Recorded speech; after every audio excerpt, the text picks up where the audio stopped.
Salut les amis, ça fait longtemps qu'on n'a pas parlé cinéma et ça y est, je l'ai enfin vu, j'ai enfin vu Venom qui est sorti au cinéma le 10 octobre 2018 et qui est réalisé par Ruben Fleischer.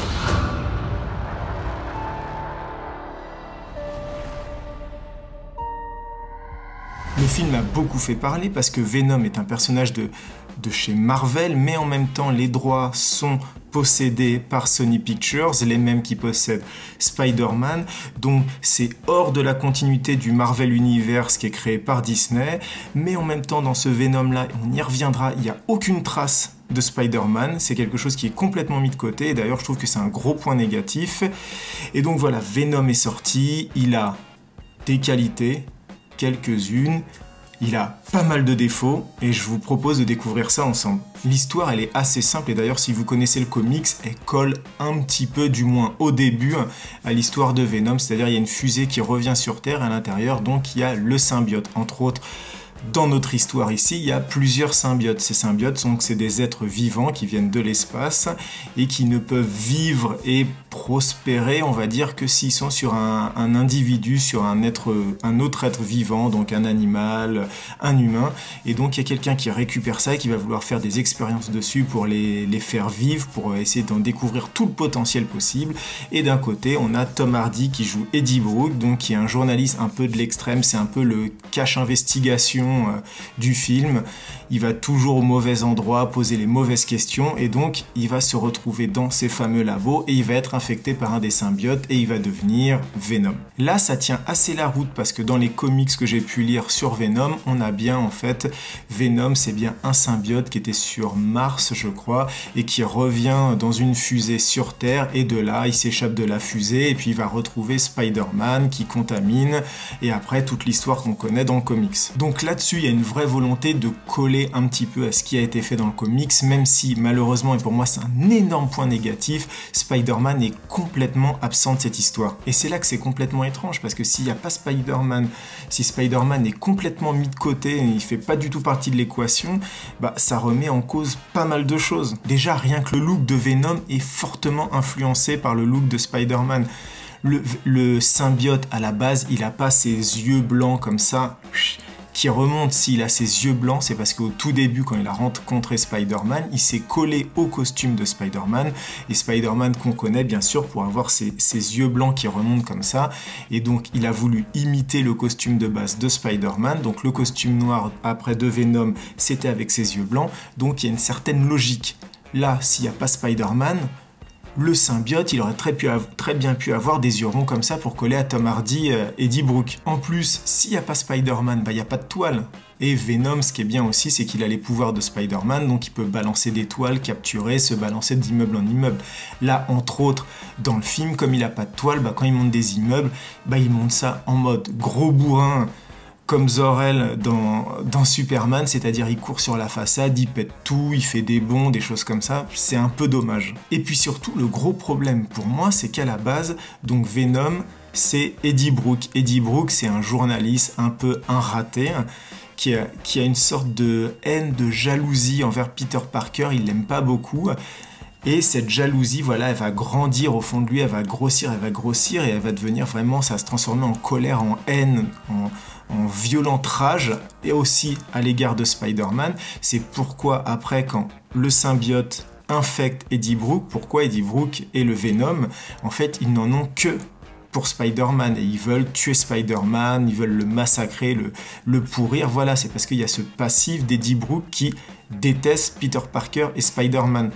Et ça, s'il n'y a pas Spider-Man ni Peter Parker dans le film, bah, ça gâche une partie de l'historique de Venom. Surtout que dans le film, Eddie Brock, donc, qui est joué par Tom Hardy, alors qui est bien joué, c'est pas la question, parce que c'est pas non plus un rôle de malade, bah Eddie Brock, c'est un gros raté, c'est un loser, le mec il a rien pour lui, c'est un alcoolique, il est un peu débile, c'est un peu un froussard, et il est trop gentil en fait, et dans le comics normalement c'est pas comme ça. Eddie Brock, c'est un mec qui au final c'est une brute, il est assez épais, il est assez violent, et puis surtout il a aucune intention de rendre la justice. Et là dans le film Venom, le problème c'est que bah au final Eddie Brook, il est en train de transformer Venom pour en faire un gentil justicier. Alors certes, dans le film, il bouffe des têtes, il tue des gens, il les transperce, mais n'empêche, c'est ouais, viens tous les deux, on va sauver la ville, on va rendre ça meilleur, faut qu'on sauve la veuve et l'orphelin. Et ça, je trouve ça, mais limite incohérent, quoi. Face à ça, on a un perso féminin, Annie, donc la copine d'Eddie Brook. Et là, on se demande, mais qu'est-ce qu'elle fout là? Le personnage qui sert à rien, qui est joué par Michelle Williams. Et franchement, on se demande ce qu'il fait là. Il est là au tout début pour dire qu'ils sont en couple et que tout se passe bien. Et puis après, il y a une séparation. Et là, après, on va passer dans des trucs ridicules. Mais pourquoi les scénaristes, ils ont pondu ça? Au milieu du film, on se retrouve quand même avec Eddie Brook qui est dans une voiture, qui est malade. C'est sa copine Annie qui conduit. Et qu'est-ce qu'il va faire Eddie Brook? Mais sous couvert bien sûr de l'autorisation du symbiote Venom, il va balancer à sa copine tous les points faibles du symbiote. Et là, c'est tout à fait normal. Ouais, le symbiote, il est sensible au son entre 6000 et 9000 décibels. Ouah, super, vas-y. Alors la fille, elle fait « Ah, c'est un peu ta kryptonite ?» Le mec répond « Oui, super, balance tes points faibles. » Et il fait « Ah, puis aussi, on est un peu sensible au feu. » Bah, vas-y, c'est tellement plus simple de tout balancer. Et là, le point culminant quand même, c'est qu'à un moment dans le film, le symbiote, il infecte Annie et ça devient Miss Venom. Donc, c'est-à-dire Venom qui se balade comme ça, qui arrache des têtes avec des boobs. Franchement, là, c'était trop pour moi. Mais le pire, c'est que dans mon esprit, moi, Venom, c'est un monstre, c'est un tueur, c'est un bad boy, c'est le mec, il a aucune... Voilà, il tue, il s'en fout des conséquences, quoi. Et c'est parce que le symbiote est aussi très malsain. Le symbiote, il est démoniaque, quoi.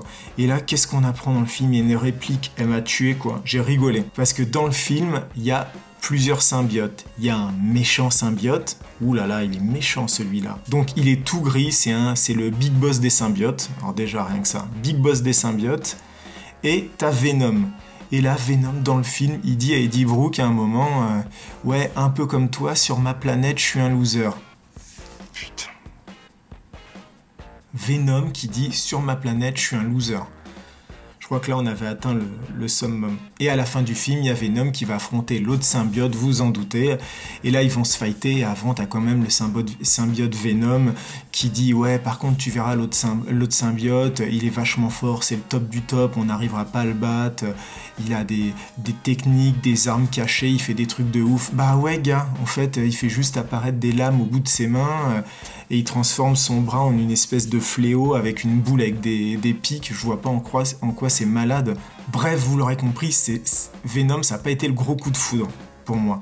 Surtout qu'il y a plein d'autres trucs. Le film fait 1h52, mais il est expédié à une vitesse. J'ai l'impression que l'histoire de Venom, c'est 24-48 heures, pas plus. Le mec, il se prend le symbiote. 10 minutes après, il l'a complètement maîtrisé. Ça, c'est génial. Et puis après, tout s'enchaîne, les méchants, les gentils, les courses-poursuites, les retours à l'hôpital. Et tout ça, en 48 heures, c'est plié, l'histoire s'arrête, vous pouvez sortir, la lumière est rallumée. C'est franchement trop rapide, il aurait fallu en poser un peu plus. Et je trouve ça dommage, je trouve que Venom, il y avait un tel potentiel, je trouve que ça a été gâché en fait. Alors après, il y a quand même des trucs qui sont un peu bien. Attendez, je cherche. Les effets spéciaux, les courses-poursuites en moto avec Venom, elles sont franchement pas mal, ça explose partout. Les effets spéciaux, ils sont bien, mais ils sont pas spectaculaires. En même temps, il faut rappeler que 95% du film se passe la nuit. Donc faire un film de nuit quand le symbiote Venom est noir, bon bah ça aide pas mal pour camoufler les effets spéciaux. Après, un autre truc bien, c'est qu'il y a un caméo de Stan Lee, et là ça fait plaisir parce que Stan Lee nous a quittés quand même il y a quelques semaines, ça fait plaisir de le revoir dans le film. Donc il est là dans le film, il a son petit caméo, c'est sympathique.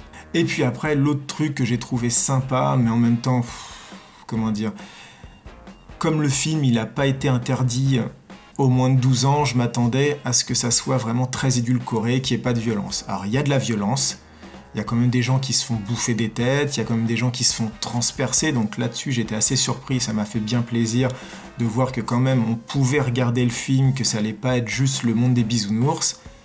Néanmoins, c'est quand même très édulcoré. Quand les têtes sont bouffées, bah, la caméra elle tourne. Quand un mec est transpercé, vu qu'il fait nuit, bah, le sang, on voit juste une tache un peu sombre, un peu noire, mais on voit pas vraiment du sang gicler.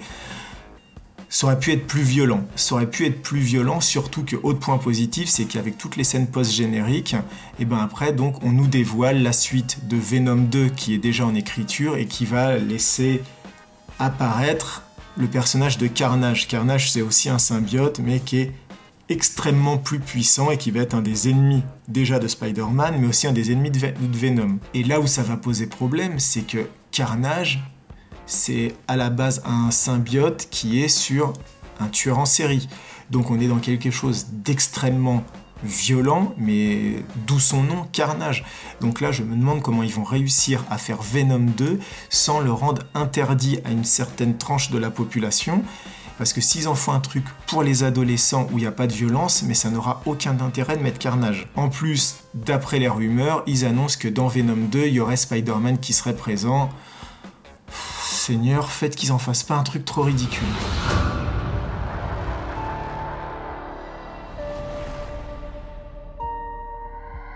Voilà, c'était mon avis sur Venom qui est sorti le 10 octobre dernier. Vous l'aurez compris, j'ai pas super apprécié.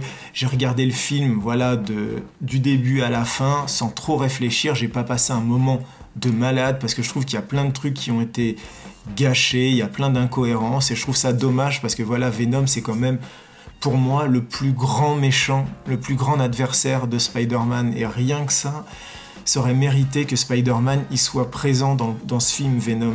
Pas forcément physiquement, mais qu'il soit évoqué, qu'on comprenne, je sais pas, par d'un seul coup un flash à la télé, qu'on est dans le même univers, qu'il y a Spider-Man qui a sauvé des gens, des choses comme ça, ou même que voilà, on comprenne que le symbiote, il a touché Spider-Man avant, donc qu'il y ait une sorte d'ellipse temporelle qui fasse qu'on voit une sorte de flashback, et le symbiote, quand il est avec Eddie Brock, qui lui dit, eh ben voilà, avant toi, j'étais sur Spider-Man, qu'il y ait des flashbacks comme ça qui lui reviennent, et qui comme ça aurait servi à annoncer la suite, Venom 2, où on a donc ce personnage de Venom qui a une haine envers Spider-Man. Mais rien de tout ça.